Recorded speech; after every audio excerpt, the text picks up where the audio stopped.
All right, class. We should be ready now to start activity 2. The first one was juicy sentences and sort of introducing you to the idea that there are really information-packed sentences where the author uses very specific words to convey a very specific message. And we're going to get into the prologue of the book here in Activity 2, and it's titled Net Enthusiasts and Net Skeptics. We're going to talk about what those two words mean and do some things with them. The central text, the text that we will all be using, don't get thrown by that. That's all that means. The central text is the text that we're all using to study. We'll read a section from the central text, The Shallows, in order to work together to develop a definition for what Carr calls net enthusiasts and net skeptics. We'll do some meaning making, make meaning from these words. That's what we're doing in trying to be better readers. And we'll also prepare for vocabulary work in this activity 2. The prologue, paragraph 1. I'm just going to give you a preview of what's to come. Carr describes McLuhan's understanding media as mind-bending and a prophecy. And the question is, what mind-bending idea did McLuhan predict was happening to the human mind? In paragraph 2, the phrase, what's been forgotten, signals that the author is transitioning from supporting one claim to pointing out that there's evidence against it. Limiting your observations to the first 2 paragraphs, what potential negative impact does Carr cite from McLuhan's work? And secondly, where in the text do you see this potential negative impact? See. Paragraph 3, what do people feel both positive and negative about when considering the transformative technologies that Carr mentions?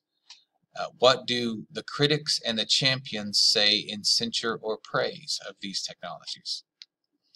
And to preview what Carr is providing in this prologue, he's providing some background on McLuhan's understanding media, that a writing that this McLuhan guy did.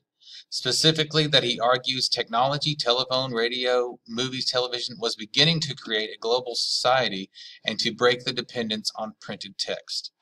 An introduction to McLuhan's notion that the medium is the message, and the idea that people who argue over new technologies are typically arguing over the content and not the technology itself.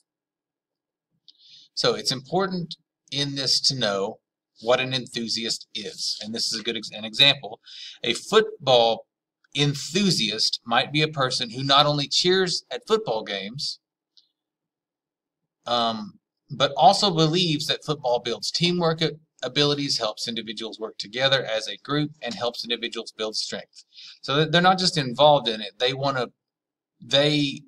to further the cause of it. They think football is great and kids should do it, and it should be something that kids are made to do, and towns and communities put forth a lot of money and effort to help improve kids and people. Now, a skeptic, on the other hand, in the same example, a football skeptic, on the other hand, might look on football as a dangerous sport that produces head injuries, resembles a battlefield, and produces violent behavior among the individuals involved. So this person not only isn't involved in football and doesn't watch it, but they would actively seek to make it stop and think that it's bad for society. So there's a difference between an enthusiast and a skeptic. Now I got this is a little compare and contrast, okay? And so this is another example. This guy here, what does he look like? I don't know about that. Yeah, this guy would be a net skeptic. And then I can pull it over here on this guy. Woohoo! I think it's great. The net enthusiast. He's enthusiastic about something, and he's just all into it. Okay. So one of our first things that we're going to do is that you're going to be what's called watchdogs. You're going to be split into 2 groups, one net enthusiast and the other net skeptics, and this will probably be completely random. So it doesn't matter what you really feel at this point. It's just going to be random to look up certain information. Each group is the watchdog for words that fit your side.